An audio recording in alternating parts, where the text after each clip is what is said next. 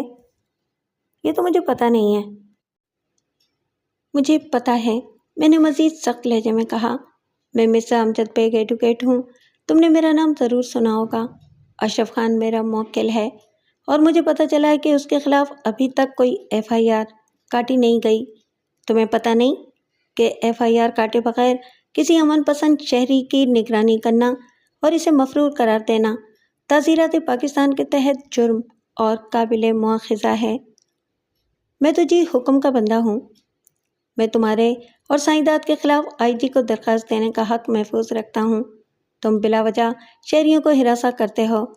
ضمانت نامے کی یہ نقل سائیں کے پاس لے جاؤ اور اسے بتا دو کہ اگر اس نے یا کسی نے اشرف خان کو ہراساں کرنے کی کوشش کی تو وہ توہین عدالت کا مرتکب ہوگا۔ بہت اچھا جناب، مرزا امجد بیگ صاحب۔ اس نے ضمانت نامے کی نقل جیب میں ڈالی اور آلو چھولے چھوڑ کر ایک طرف چل دیا۔ تھوڑی دیر کے بعد اشرف خان سوٹ کیس لیے ہوئے نیچے پہنچ گیا۔ اس نے اپنا چہرہ بدستور تولیے میں لپیٹ رکھا تھا۔ میں نے سوٹ کیس ڈکی میں رکھوایا اور پوچھا، کوئی چیز رہ تو نہیں گئی؟ نہیں، ہر چیز اس سوٹ کیس میں ڈال کر لے آیا ہوں، اس نے جواب دیا اور اس طرف دیکھنے لگا جہاں سپاہی بیٹھا ہوا تھا۔ سپاہی کہاں گیا؟ اسے میں نے ضمانت نامے کی نقل دے کر تھانے بھیج دیا ہے۔ اب آپ ایک اور کام کریں، فلیٹ کا تالا بھی تبدیل کر دیں۔ مجھے یقین ہے کہ یہ لوگ مزید کارروائی کریں گے۔ دروازے میں ہینڈل والا تالا لگا ہوا ہے، لیکن اس سے کوئی فرق نہیں پڑتا۔ دروازے میں اسی میک اور سائز کا دوسرا تالا لگ جائے گا۔ قریبی ایک ہارڈ ویئر کی دکان موجود تھی۔ ہم نے وہاں سے ایک کاریگر ساتھ لیا جس نے صرف 20 منٹ کے اندر پرانے تالے کی جگہ نیا تالا فٹ کر دیا۔ اب میرے لیے کیا حکم ہے؟ اس نے پوچھا۔ میں فلیٹ میں رہوں یا کسی دوسری جگہ پر؟ آپ کی ضمانت قبل از گرفتاری ہو چکی ہے اور آپ بڑے آرام سے فلیٹ میں رہ سکتے ہیں۔ میں نے اپنا کارڈ نکال کر اسے دیا۔ میرا کارڈ رکھ لیں اور اگر کوئی گڑبڑ ہو تو مجھے فون کر دیں۔ کل میں آپ کی طرف سے حق زوجیت کا مقدمہ عائلی عدالت میں داخل کر دوں گا۔ آپ اپنے پڑوسیوں کو ساری بات بتا کر 2-3 افراد کو گواہی کے لیے تیار کرنے کی کوشش کریں۔ ان کو صرف اتنی گواہی دینی ہوگی کہ انہوں نے آپ کے فلیٹ میں آپ کی بیوی کو رہتے ہوئے نہیں دیکھا۔ میں کوشش کروں گا، اس نے کہا۔ ایسا نہ ہو کہ پولیس مجھے دوبارہ پکڑ کر لے جائے۔ میں نے اسے تسلی دی کہ اب ایسا نہیں ہوگا۔ ہر چند کے تھوڑی سی گڑبڑ کا امکان موجود تھا، تاہم میں یہ بات بتا کر اسے خوفزدہ نہیں کرنا چاہتا تھا۔ اگلی صبح میں نے اس کی طرف سے عائلی عدالت میں عرضی دعوت داخل کر دی۔ اس عرضی دعویٰ میں نے گلرخ کے علاوہ اس کے ماں باپ اور اسماعیل کریمی اور اس کی بیوی عشرت خاتون کو فریق بنایا تھا۔ اشرف خان نے صرف 2 گواہوں کے نام دیے تھے، تاہم وہ ان کے بارے میں مطمئن نہیں تھا۔ میں نے اللہ کا نام لے کر وہ دونوں نام عرضی دعویٰ میں شامل کر دیے تھے۔ اگلے روز دن کے 3 بجے اشرف خان نے مجھے فون کیا اور کہا، بیگ صاحب جلدی سے یہاں تشریف لے آئیں، میرے فلیٹ کے سامنے پولیس کی ایک گاڑی کھڑی ہے، میں انہیں دور سے دیکھ کر واپس آ گیا ہوں، شاید وہ مجھے گرفتار کرنے آئے ہیں۔ میں گلی کی ایک دکان سے آپ کو فون کر رہا ہوں، آپ جلدی آ جائیں، آپ کی موجودگی میں مجھے حوصلہ رہے گا۔ میں نے اسے تسلی دی اور دفتر سے نکل کر 15 منٹ میں اس کے پاس پہنچ گیا۔ پتہ چلا کہ پولیس نے اس کے خلاف چوری کا مقدمہ درج کیا تھا اور سرچ وارنٹ نکلوا کر مجسٹریٹ کی نگرانی میں چھاپہ مارنے آئی تھی۔ گلرخ کی ماں شمیم بیگم اور اسماعیل کریمی بھی وہاں موجود تھے۔ یہی وہ شخص ہے، شمیم بیگم نے اشرف خان کو دیکھ کر کہا، اسی نے میری بیٹی کا سامان چوری کیا ہے۔ جو انسپکٹر چھاپہ مار پارٹی لے کر آیا تھا وہ میرا شناسہ تھا اور اس کا نام ثناء اللہ تھا۔ بیگ صاحب آپ یہاں کیا کرنے آئے ہیں؟ اس نے ناگواری سے کہا، آپ کا کام تو عدالت میں ہوتا ہے۔ میں نے مجسٹریٹ کی طرف دیکھا، وہ بھی مجھے پہچانتا تھا، بلکہ اس سے میری اچھی سلام دعا تھی۔ میں نے اس سے ہاتھ ملایا اور انسپکٹر کے اعتراض کے جواب میں کہا، انسپکٹر صاحب کام تو سمرو صاحب کا بھی عدالت میں ہوتا ہے، مگر آپ لوگ کسی کو کہاں چین لینے دیتے ہیں؟ انسپکٹر نے اشرف سے اس کا نام پوچھا، پھر اسے سرچ وارنٹ دکھاتے ہوئے بولا، یہ سرچ وارنٹ ہے، ہم تمہاری تلاشی لینے آئے ہیں، چلو فلیٹ کا تالا کھولو۔ ہم سب اوپر پہنچے۔ اشرف نے تالا کھولا اور انسپکٹر تیزی سے اندر داخل ہو کر چیزوں کو الٹ پلٹ کرنے لگا۔ شمیم بیگم اس کے ساتھ ساتھ تھی۔ اس کے چہرے پر سخت حیرانی تھی۔ وہ بار بار بستر کے نیچے و باتھ روم میں دیکھتی تھی۔ انسپکٹر نے برہمی سے اس کی طرف دیکھا اور بولا، بی بی یہاں تو کچھ بھی نظر نہیں آ رہا، تم تو بڑی قسمیں کھا رہی تھیں۔ میں نے خود اپنے ہاتھوں سے، شمیم بیگم نے کہنا شروع کیا، مگر اپنی بات ادھوری چھوڑ دی۔ مجسٹریٹ درمیانی دروازے میں کھڑا تھا۔ میں نے اسے سنانے کے لیے شمیم بیگم سے پوچھا، بیگم اجمیری آپ نے اپنے ہاتھوں سے کیا کیا تھا؟ اس نے سامان کہیں اور پہنچا دیا ہے۔ شمیم بیگم نے اشرف کی طرف اشارہ کیا، اسے پوچھیں کہ سامان کہاں ہے۔ خالہ میں شریف آدمی ہوں، اشرف نے کہا، میں نے کبھی ایک دن کا بھی چوری نہیں کیا۔ تھانے میں چل کر تمہاری ساری شرافت نکل جائے گی، شمیم بیگم نے کہا۔ کبھی دن کا چوری نہیں کیا۔ میں نے کہا، بیگم اجمیری آپ کو مجسٹریٹ صاحب کا احترام کرنا چاہیے، شاید آپ کو پتہ نہیں ہے کہ میرے موکل کی ضمانت قبل از گرفتاری منظور ہو چکی ہے۔ ضمانت سے کیا ہوتا ہے؟ اس نے بڑے تپے ہوئے لہجے میں کہا۔ مجسٹریٹ کا نام غلام نبی سمرو تھا۔ اس نے شمیم بیگم سے کہا، خاتون آپ کی بات عدالتی حکم کا مذاق اڑانے کے برابر ہے۔ آپ کو پتہ ہونا چاہیے کہ جب عدالت کی طرف سے کسی کی ضمانت منظور ہو جاتی ہے تو پھر پولیس اسے گرفتار نہیں کر سکتی۔ آپ نے اس شخص پر جو الزام لگایا تھا وہ ثابت نہیں ہوا۔ میں نے خود یہاں سامان دیکھا تھا، شمیم بیگم نے کہا۔ مجسٹریٹ یہ بات سن کر حیران ہوا، اسے پورے پس منظر کا علم نہیں تھا۔ اس نے پوچھا، یہ کب کی بات ہے؟ صرف 3 روز پہلے کی۔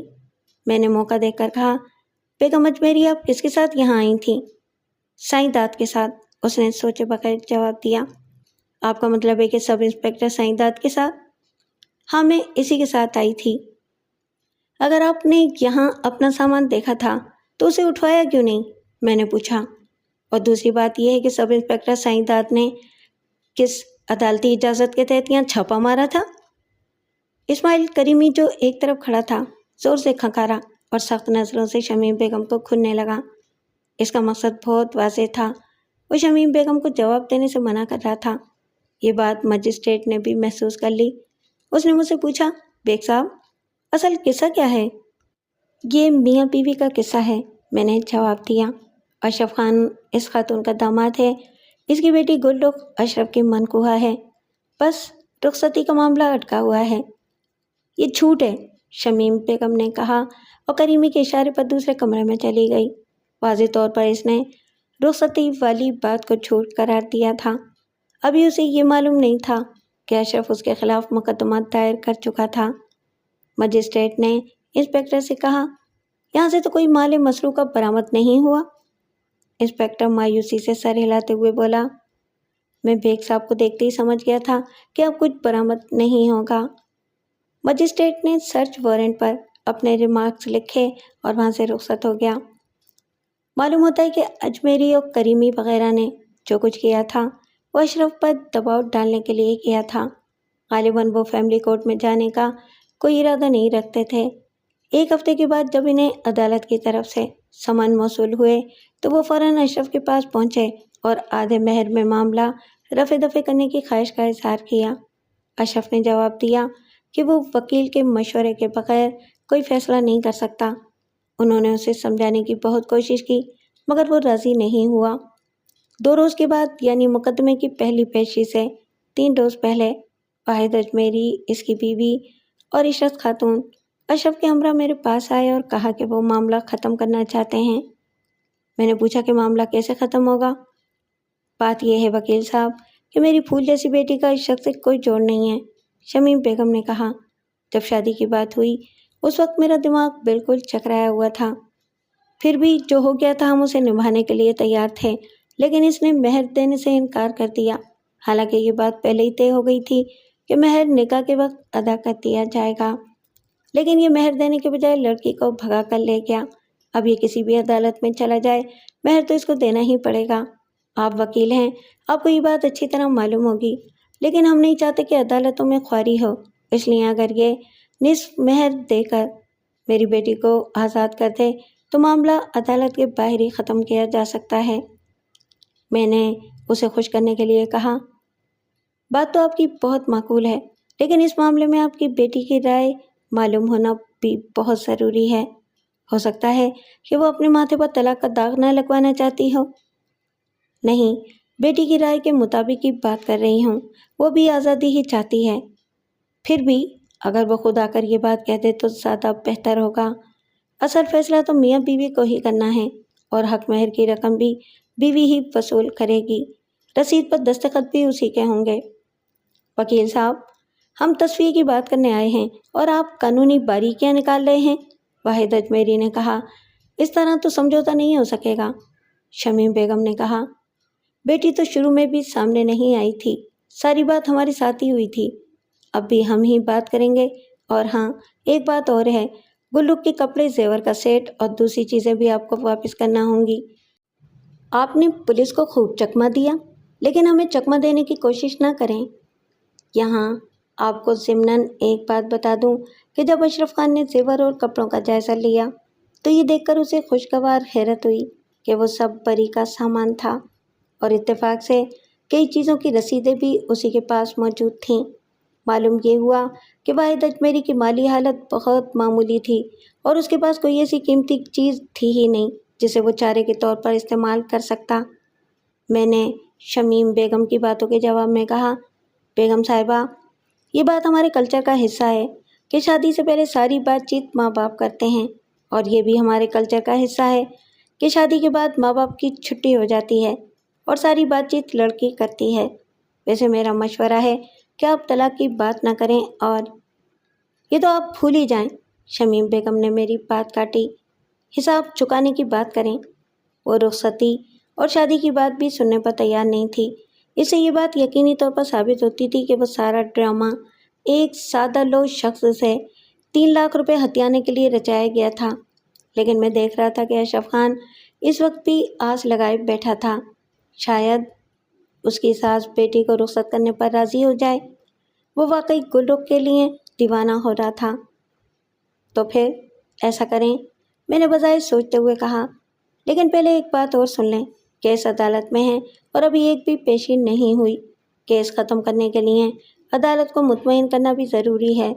اگر ہم پہلی پیشی پر کیس ختم کرنے کی بات کریں گے تو یہ عدالت کے ساتھ مذاق ہوگا، اور جب عدالت کو یہ پتہ چلے گا کہ سائل بیوی کو طلاق دے کر معاملہ ختم کرنا چاہتا ہے تو اس کی پوزیشن بہت زیادہ خراب ہو جائے گی، اور کچھ عجب نہیں کہ عدالت اسے پورا حق مہر دینے کا حکم دے دے۔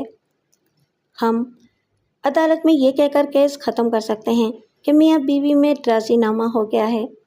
عشرت خاتون نے مفید مشورہ دیا۔ یہ بھی اچھا مشورہ ہے، میں نے سر ہلاتے ہوئے کہا، اور سچی بات یہ ہے کہ میں بھی یہی مشورہ دینے والا تھا۔ اس لیے آپ کو ایک کام کرنا ہوگا، آپ آج ہی گلرخ کو شوہر کے گھر بھیج دیں تاکہ ہم عدالت کو بتا سکیں کہ میاں بیوی ہنسی خوشی اکٹھے رہ رہے ہیں۔ دماغ ٹھیک ہے آپ کا؟ میں اپنی کنواری بیٹی کو، شمی بیگم نے غصے سے کہنا شروع کیا، لیکن آدھی بات کہہ کر چپ ہو گئی۔ اس سے اس بات کی توثیق ہو گئی کہ گلرخ کبھی بھی اپنے شوہر کے پاس نہیں رہی تھی۔ چلیں، جیسے آپ کی مرضی، میں نے کہا۔ آپ کی تجویز ہم نے سن لی ہے، ہم سوچنے کے لیے تھوڑی سی مہلت دیں اور فی الحال کیس کی پیشیاں چلنے دیں۔ 2-4 تاریخیں تو یوں ہی لی جا سکتی ہیں۔ ہمارا وکیل کہہ رہا تھا کہ اس پیشی پر ہمیں جواب دعویٰ داخل کرنا پڑے گا۔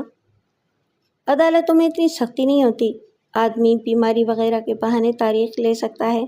آپ کو تو پتہ ہی ہوگا کہ 10-15 روپے میں میڈیکل سرٹیفکیٹ مل جاتا ہے۔ تینوں اپنے چہروں پر الجھنیں سجائے رخصت ہو گئے۔ مقدمے کی پہلی تاریخ والے دن میں حاضری لگا کر عدالت سے باہر نکلا تو فریق مخالف کے وکیل سے سامنا ہو گیا۔ سنا ہے کہ راضی نامے کی بات چیت چل رہی ہے، اس نے سلام کرنے کے بعد کہا۔ اجمیری صاحب اپنی بیوی کے ہمراہ میرے پاس آئے تھے، میں نے کہا، اور کچھ بات چیت بھی ہوئی تھی۔ مجھے اجمیری صاحب نے آج تاریخ لینے کے لیے کہا ہے۔ یہ آپ کو اور آپ کے موکل کا معاملہ ہے، میں کیا کہہ سکتا ہوں، لیکن اگر آپ جواب دعوت داخل کر دیتے تو تاریخ خود بخود مل جاتی۔ اس نے سر ہلایا اور آگے بڑھ گیا۔ تھوڑی دیر کے بعد میں دوبارہ عدالت میں پہنچا تو پتہ چلا کہ وہ 1 ہفتے کی تاریخ لے کر چلا گیا تھا۔ اگلے روز اشرف خان نے میرے مشورے پر کرائے کا فلیٹ خالی کر دیا اور دوسری جگہ پر منتقل ہو گیا۔ اس بات سے میرا مقصد یہ تھا کہ اجمیری وغیرہ اس سے رابطہ نہ کر سکیں۔ تیسرے روز اجمیری اور اس کی بیوی کے فون آنا شروع ہو گئے۔ وہ اشرف کا پتہ معلوم کرنا چاہتے تھے، مگر میں نے انہیں ٹال دیا۔ ان کی باتوں سے اندازہ ہوتا تھا کہ وہ سمجھوتہ کرنے کے لیے خاصے بے چین تھے۔ اگلی تاریخ سے 2 روز پہلے شمی بیگم اپنی بیٹی کے ہمراہ میرے دفتر میں آئی۔ گلرخ کی عمر 22-23 سال کے قریب تھی۔ وہ سرخ و سفید رنگت کی نہایت حسین لڑکی تھی، لیکن خاصی ہوشیار بھی نظر آتی تھی۔ اس نے ہلکے گلابی رنگ کی شلوار قمیض پہن رکھی تھی اور مختصر سا دوپٹہ گلے میں لٹک رہا تھا۔ وکیل صاحب، آپ میری بیٹی کی رائے معلوم کرنا چاہتے تھے نا؟ لیں، یہ آ گئی ہے، اس سے پوچھ لیں، شمیم بیگم نے کہا، اور یہ بھی دیکھ لیں کہ اس کی عمر کتنی ہے۔ مشکل سے 17-18 سال کی ہوگی۔ السلام علیکم۔ گلرخ نے بڑی ادا سے مجھے سلام کیا۔ آپ کی بڑی تعریف سنی تھی، کیسے ہیں آپ؟ لڑکی ماڈرن اور بے باک بھی تھی۔ میں نے دیکھا کہ وہ بڑی شوق نظروں سے میری طرف دیکھ رہی تھی۔ اسے دیکھ کر مجھے یقین ہو گیا کہ اشرف خان اس کی خاطر واقعی 3 لاکھ کی قربانی دے سکتا تھا۔ میں نے اس کے سلام کا جواب دینے کے بعد کہا، طلاق اچھی بات نہیں ہے۔ اشرف خان شریف آدمی ہے، وہ تمہیں خوش رکھے گا، اس کی مالی حالت بھی اچھی ہے۔ میری بات سن کر اس نے اپنی ماں کی طرف دیکھا اور منہ پہ ہاتھ رکھ کر یوں بے اختیار ہنسنے لگی جیسے میں نے کوئی لطیفہ سنایا ہو۔ جب اس کی ہنسی تھمی تو اس نے کہا، کمال ہے وکیل صاحب، آپ کو اتنا کچھ سننے اور دیکھنے کے بعد بھی اندازہ نہیں ہوا؟ آپ اشرف کو میرا شوہر سمجھتے ہیں؟ توبہ توبہ، وہ کیا کہتے ہیں، پہلوئے حور میں لنگور، خدا کی قدرت۔ اس کا لہجہ انتہائی تحقیر آمیز و طنزیہ تھا۔ بات تو تمہاری ٹھیک ہے، لیکن لنگور کا وزن کچھ زیادہ نہیں ہوتا؟ جی؟ اس نے مسکارا لگی پلکیں جھپکائیں۔ اگرچہ وزن ٹوٹ جائے گا، مگر تمہارے معاملے میں شعر کچھ یوں ہونا چاہیے، پہلوئے لنگور میں حور، خدا کی قدرت۔ وہ دوبارہ ہنسنا شروع ہو گئی۔ وہ ہنستی ہوئی بہت اچھی لگ رہی تھی۔ اس کے دانت ہموار اور موتیوں کی طرح چمکدار تھے۔ اگر میں شاعر ہوتا تو اس کے دانتوں کو کالی گھٹاؤں کے پس منظر میں بگلوں کی قطار سے تشبیہ دیتا، لیکن اس کا رویہ خوبصورت نہیں تھا۔ اس کے اندر خود نمائی بہت زیادہ پائی جاتی تھی۔ امجد بیگ صاحب، میں مر کر بھی اس شخص کو اپنا شوہر تسلیم نہیں کر سکتی، اس نے ہنسی روکنے کے بعد کہا۔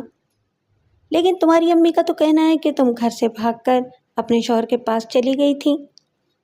امی تو بس، اس نے کہنا شروع کیا اور پھر بات بدلتے ہوئے بولی، وہ کچھ اور قصہ ہے، کبھی فرصت میں بتاؤں گی، کبھی ہمارے قریب خانے پر تشریف لائیں نا، ہمیں روزگار سے فرصت ملی تو ضرور آؤں گا۔ شمیم بیگم بیٹی کے چٹکلے سن کر خوش ہو رہی تھی۔ بالآخر اس نے کہا، بیگ صاحب، وہ کیا کہتے ہیں، آپ کا موکل تو کہیں غائب ہی ہو گیا ہے، اس کا فلیٹ کئی روز سے بند پڑا ہے۔ اچھا، میں نے حیرانی سے کہا، شاید کراچی سے باہر چلا گیا ہوگا، آپ کو اس لنگور کے منہ لگنے کی کیا ضرورت ہے؟ میری بات سن کر ماں بیٹی خوش ہو گئیں۔ شمیم بیگم نے کہا، میں تو چاہتی تھی کہ اس کی آسانی سے جان چھوٹ جائے، مگر وہ اس قابل نہیں لگتا۔ پھر اس نے بڑی اپنائیت سے کہا، آپ کیوں نہیں ہمارے ساتھ سمجھوتا کر لیتے؟ 1.5 لاکھ میں سے کچھ رقم آپ کے نام لگا دیں گے۔ میں نے نفی میں سر ہلایا۔ میں آپ کی پھول جیسی بیٹی کا حق نہیں ماننا چاہتا۔ مہر کی رقم اس کی ہے۔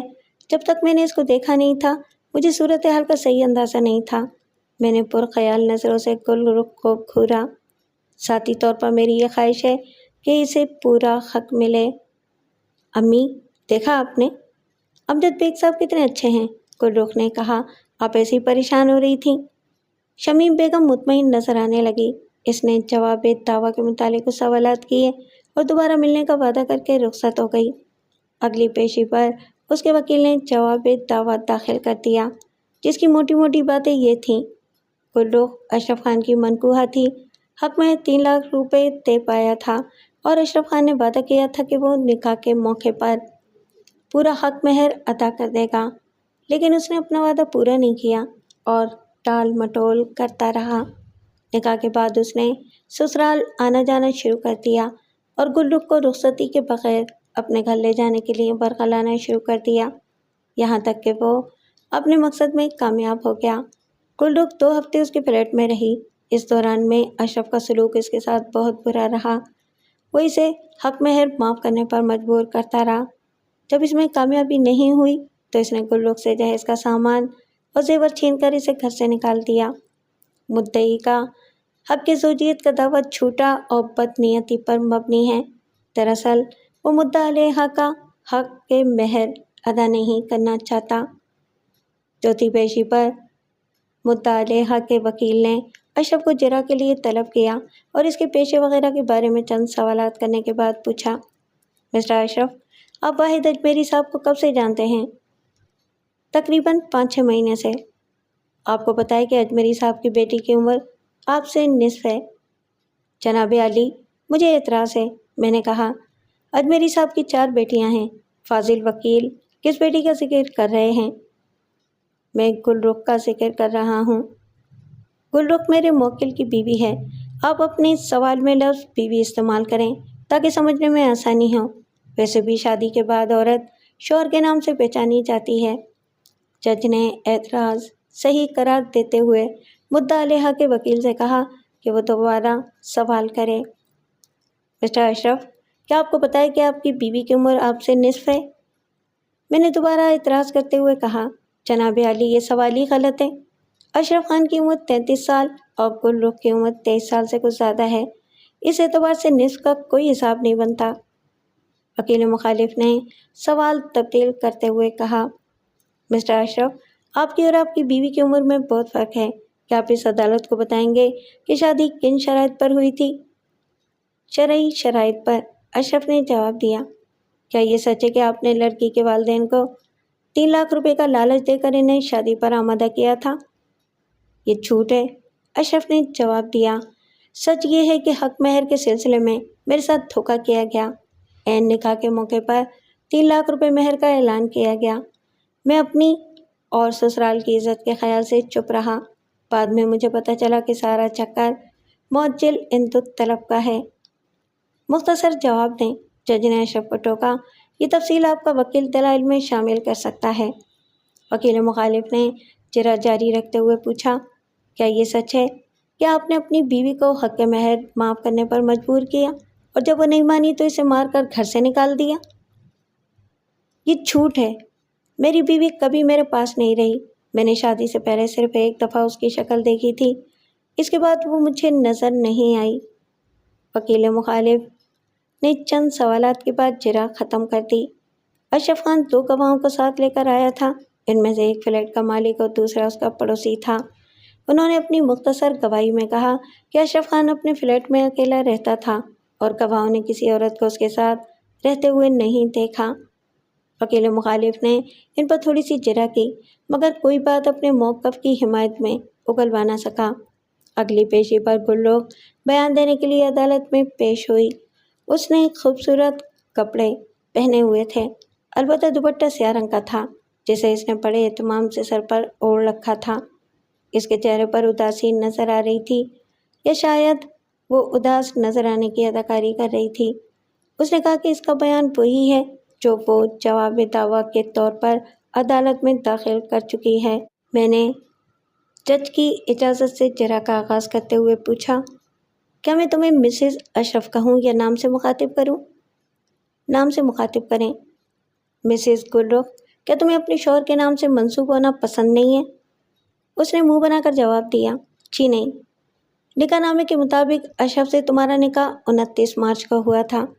رخصتی کس تاریخ کو ہوئی تھی؟ مجھے تاریخ یاد نہیں رہی۔ یہ تو یاد ہوگا کہ نکاح کے کتنے دن کے بعد رخصتی ہوئی تھی؟ وہ بات یہ ہے جی کہ باقاعدہ رخصتی نہیں ہوئی تھی، میں ایسے ہی چلی گئی تھی۔ اصل چیز تو نکاح ہوتا ہے نا؟ ہاں، اصل چیز نکاح ہی ہوتا ہے، میں نے کہا، لیکن تم نے میرے سوال کا جواب نہیں دیا۔ تم نکاح کے کتنے روز بعد اپنے شوہر کے گھر چلی گئی تھیں؟ اس نے کچھ دیر سوچنے کے بعد کہا، تقریباً 3 ہفتے بعد۔ 3 ہفتوں میں 21 دن ہوتے ہیں، اس اعتبار سے رخصتی کی تاریخ 19 اپریل بنتی ہے، لیکن چونکہ تم نے لفظ تقریباً استعمال کیا ہے، اس لیے 1-2 دن کی کمی بیشی کی گنجائش رکھی جا سکتی ہے۔ میں نے غلط تو نہیں کہا؟ اس نے ہولے سے کہا، بال کی کھال اتارنے کی کیا ضرورت ہے؟ مسز گل رخ، میرے کہنے کا مقصد یہ ہے کہ اس اندازے میں 1 ہفتے کی گنجائش تو نہیں ہو سکتی نا، یعنی 1 ہفتہ کم یا 1 ہفتہ زیادہ نہیں ہو سکتا۔ کیا تم میری بات سے متفق ہو؟ اس نے بھویں سکیڑی اور انگلیوں پر کچھ حساب لگانے کے بعد بولی، اب مجھے صحیح یاد آ گیا ہے، میں 30 اپریل یا 1 مئی کو شوہر کے گھر گئی تھی۔ عدالت میں واحد اجمیری، اس کی بیوی اور عشرت خاتون بھی موجود تھی، مگر اسماعیل کریمی نہیں آیا تھا، شاید اس کی اس معاملے سے دلچسپی ختم ہو گئی تھی۔ مسز گل رخ، تمہارا رسمی رخصتی کے بغیر شوہر کے گھر چلے جانا ظاہر کرتا ہے کہ تمہیں اپنے شوہر سے بہت لگاؤ تھا، اور تم نے اس ضمن میں نہ ماں باپ کی ناراضگی کی پرواہ کی اور نہ لوگوں کی باتوں کی۔ میں نے غلط تو نہیں کہا؟ یہ بات پرانی ہو چکی ہے، اب مجھے اشرف سے کوئی لگاؤ نہیں ہے۔ یعنی پہلے لگاؤ تھا، اب نہیں ہے؟ میں نے بات آگے بڑھاتے ہوئے کہا، اس کا مطلب یہ ہے کہ یہ شادی تمہاری رضامندی سے ہوئی تھی، میں نے غلط تو نہیں کہا؟ بالکل بجا فرمایا ہے۔ وہ ذرا سے الجھن محسوس کرنے لگی تھی۔ مسز گل رخ، کیا یہ سچ ہے کہ تمہارا اپنے شوہر سے بنیادی اختلاف حق مہر کے معاملے پر ہے؟ جی ہاں، یہی بات ہے۔ تم اپنے شوہر کے پاس کتنے ہفتے رہی تھیں؟ تقریباً 3 ہفتے، یعنی 1 مئی سے تقریباً 21 مئی تک۔ میں نے کہا، کیا تم اس مکان کا ایڈریس بتا سکتی ہو جس میں تم نے اپنے شوہر کے ساتھ 3 ہفتے گزارے تھے؟ اس نے گلشن والے فلیٹ کا ایڈریس بتایا۔ کیا تم اس فلیٹ بلڈنگ میں رہنے والی کسی ایسی پڑوسن کا نام بتا سکتی ہو جس سے تمہارا ملنا جلنا رہا تھا؟ اس نے قدرے تأمل کرتے ہوئے کہا، وہ بات یہ ہے کہ شادی کے بعد 2-3 ہفتے تو سیر و تفریح میں گزر جاتے ہیں، مجھے پڑوسیوں سے ملنے کا موقع نہیں ملا۔ مسز گل رخ، تمہارے بیان کے مطابق بنیادی جھگڑا حق مہر کا ہے۔ میں اس معاملے میں تمہاری تائید کرتا ہوں کہ تمہیں حق مہر ملنا چاہیے، یہ تمہارا شرعی اور قانونی حق ہے۔ اس ضمن میں نے اپنے موکل کو بھی سمجھایا ہے، اگر میرا موکل حق مہر ادا کر دے تو کیا تم اس کے گھر جانے پر تیار ہو؟ جی؟ کیا کہا؟ یہ کیسے ہو سکتا ہے؟ وہ میری پیشکش سن کر پریشان ہو گئی۔ آپ انہونی بات کر رہے ہیں، جج نے کہا۔ بی بی، شاید تم بیگ صاحب کی بات نہیں سمجھیں، وہ تمہیں حق مہر دلانے کی بات کر رہے ہیں۔ اگر تمہارے ذہن میں کوئی اور خدشات ہیں تو وہ بھی بیان کر دو، عدالت تمہیں ہر قسم کا تحفظ فراہم کرے گی۔ لیکن سر، میں ایسا نہیں کر سکتی، میں اس شخص سے نفرت کرتی ہوں۔ جج نے گل رخ کے وکیل سے کہا، یہ تو ایک نیا ایشو ہے، میرا خیال ہے کہ آپ نے جوابِ دعویٰ میں نفرت کا کہیں ذکر نہیں کیا، معاملہ کیا ہے؟ جناب عالی، میری موکلہ کی طبیعت ٹھیک نہیں معلوم ہوتی، میں عدالت سے درخواست کروں گا کہ سماعت کچھ دیر کے لیے ملتوی کر دی جائے۔ جج نے اس کی درخواست کو نظر انداز کر دیا اور گلو سے کہا، بی بی، آئلی عدالتوں کی پہلی ترجیح یہ ہوتی ہے کہ میاں بیوی میں صلح ہو جائے، چونکہ بیگ صاحب اپنے موکل کی طرف سے تمہاری بنیادی شکایت کا ازالہ کرنے کا یقین دلا رہے ہیں، اس لیے تمہیں صلح کا راستہ اختیار کرنے میں کوئی تعامل نہیں ہونا چاہیے۔ شمیم بیگم نے اٹھ کر کہا، وکیل صاحب فریب دینے کی کوشش کر رہے ہیں، ان کا موکل پیسے ویسے نہیں دے گا۔ آپ بیٹھ جائیں، جج نے سخت لہجے میں کہا، یہ پنچایت نہیں عدالت ہے اور عدالت اپنے فیصلوں پر عمل درآمد کرانا خوب جانتی ہے۔ جج دوبارہ گلو کی طرح متوجہ ہوا، بی بی، تم اپنا فیصلہ سناؤ۔ سر، مجھے سوچنے کے لیے کچھ وقت چاہیے، میں نے عدالت سے کہا۔ جناب عالی، میں گلو کے بیان کا کچھ تجزیہ پیش کرنا چاہتا ہوں، اس دوران میں یہ ادھر کرسی پر بیٹھ کر میرے موکل کی پیشکش پر غور کر سکتی ہے۔ جج نے گلو کو کرسی پر بیٹھنے کی اجازت دے دی۔ وہ کٹہرے سے نکل کر اپنی ماں کے پاس جا بیٹھی۔ جناب عالی، گلرخ نے عدالت میں جو بیان دیا ہے وہ جھوٹ کا پلندہ ہے، میں نے کہا۔ میرا موکل نے کہا کہ ٹھیک 7 روز بعد یعنی 5 اپریل کو ڈیرہ غازی خان چلا گیا تھا، جہاں وہ تقریباً 1 مہینے رہا اور 8 مئی کو دوبارہ کراچی واپس آیا۔ چونکہ یہ سیٹ بک کروا کر گیا تھا، اس لیے میں اگلی پیشی پر ریلوے کا سرٹیفکیٹ پیش کر دوں گا۔ یہ سرٹیفکیٹ جانے کا بھی ہوگا اور آنے کا بھی۔ لہٰذا گلرخ کا یہ بیان باطل ٹھہرا کہ وہ 30 اپریل یا 1 مئی کو شوہر کے گھر چلی گئی تھی۔ اس کا جھوٹ کئی اور باتوں سے بھی ثابت ہوگا۔ جس فلیٹ میں اس نے 1 مئی سے رہنے کا دعویٰ کیا ہے، وہ فلیٹ میرے موکل نے 12 مئی کو کرائے پر لیا تھا۔ میرے پاس لیز ایگریمنٹ کی فوٹو کاپی موجود ہے۔ میں نے اپنی فائل سے مذکورہ کاپی نکال کر جج کے سامنے رکھی۔ اس کی مصدقہ نقول میں بعد میں داخل کر دوں گا، بشرطے کہ آپ ایسا ضروری خیال فرمائیں۔ فلیٹ کے مالک کا نام انعام الرحمن ہے، وہ اس امر کی گواہی دینے کے لیے عدالت میں حاضر ہو سکتا ہے۔ جناب عالی، اس سے بھی بڑا ایک ثبوت اور موجود ہے جس کی تصدیق خود عدالت کروا سکتی ہے۔ میں نے قدرے تأمل کرتے ہوئے اور توقف کرتے ہوئے گلرخ اور اس کی ماں کی طرف دیکھا، جو سخت پریشان نظروں سے میری طرف دیکھ رہی تھیں۔ اگرچہ اخلاقاً مناسب نہیں کہ کسی کنواری لڑکی سے ایسا ثبوت طلب کیا جائے، لیکن جب ایک بے گناہ شخص کی عزت اور 3 لاکھ روپے داؤ پر لگے ہوئے ہوں تو پھر ایسا کرنا ہی پڑتا ہے۔ گلرخ کا دعویٰ ہے کہ وہ 3 ہفتے اپنے شوہر کے پاس رہی ہے، لیکن شوہر کا دعویٰ ہے کہ گلرخ 1 گھنٹہ بھی اس کے پاس نہیں رہی، بلکہ سچی بات یہ ہے کہ آج وہ دوسری دفعہ اس خاتون کو دیکھ رہا ہے۔ پہلی دفعہ اس نے شادی سے پہلے اس لڑکی کو اس وقت دیکھا تھا جب وہ انہی کی دعوت پر ان کے گھر گیا تھا۔ اس وقت شادی کی کوئی بات نہیں ہوئی تھی۔ دونوں کے دعووں کو چیک کرنے کے لیے میں عدالت سے درخواست کروں گا کہ گلرخ کا طبی معائنہ کروانے کا حکم جاری کیا جائے تاکہ یہ تعین ہو سکے کہ یہ شادی شدہ عورت ہے یا کنواری لڑکی ہے۔ نہیں، گلرخ نے بے اختیار کہا اور فوراً ہی اپنے منہ پر ہاتھ رکھ لیا۔ اس کی اس بے اختیار حرکت نے گویا میری بات کا آدھا ثبوت پیش کر دیا۔ جج نے اصیلی نظروں سے ماں بیٹی کی طرف دیکھا۔ میں نے بات جاری رکھتے ہوئے کہا، جناب عالی، جیسا کہ عرضی دعویٰ میں تفصیلاً یہ بات بیان کی گئی ہے کہ یہ سارا ڈرامہ ایک سادہ لو مسافر کو لوٹنے کے لیے رچایا گیا تھا۔ میں اپنے موکل کی طرف سے دوبارہ یہ پیشکش کرتا ہوں کہ وہ 3 لاکھ روپے حق مہر دینے کے لیے تیار ہے، لیکن چونکہ ان لوگوں کی نیت ٹھیک نہیں ہے اور یہ صرف رقم ہتھیانا چاہتے ہیں، اس لیے رقم کے سلسلے میں میری ایک شرط ہے۔ میرا موکل یہ رقم عدالت میں جمع کروائے گا اور گلرخ کم از کم 6 مہینے بیوی بن کر اس کے پاس رہے گی۔ 6 مہینے کے بعد اسے رقم نکلوانے کا پورا اختیار ہوگا۔ جج نے حاضرین کی طرف دیکھتے ہوئے پوچھا، لڑکی کا باپ عدالت میں موجود ہے؟ میں نے واحد اجمیری کی طرف اشارہ کر کے بتایا، یہ سامنے بیٹھا ہے۔ جج نے اسے کھڑا ہونے کا حکم دیا اور پوچھا، تم اپنے داماد کی پیشکش کے بارے میں کیا کہتے ہو؟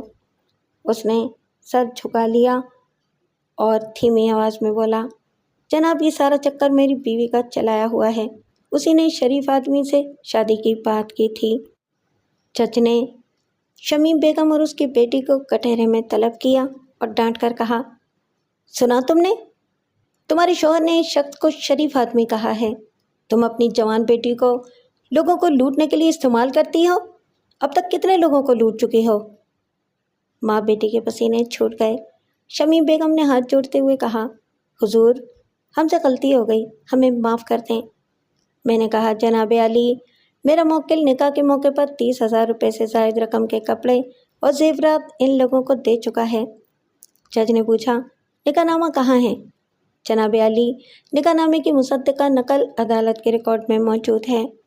جج نے فائل کے صفحات پلٹے اور نکاح نامے کی نقل گلرخ کے سامنے کرتے ہوئے کہا، کیا یہ تمہارے دستخط ہیں؟ جج، جی ہاں، گلرخ نے کپ کپاتی آواز میں کہا۔